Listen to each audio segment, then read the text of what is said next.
Alam mo ba kung ano ang ampalaya?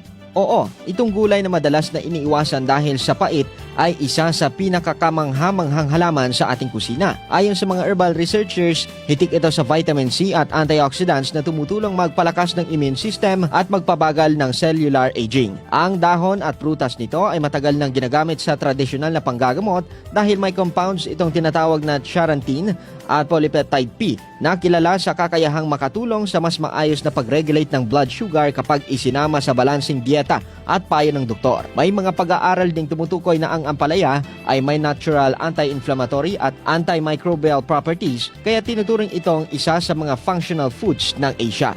Sa Pilipinas, madalas itong ipares sa itlog o gawing tsaa. Pero ang tunay na sorpresa ay kung gaano karami ang nutrisyong na ibibigay nito sa bawat kagat. Kaya sa susunod na makita mo ang ampalaya sa palengke, huwag mo na sanang isnabin dahil maaaring nasa harap mo na ang simpleng gulay na may kakayahang tumulong magpanatili ng mas malusog na pang-araw-araw na buhay.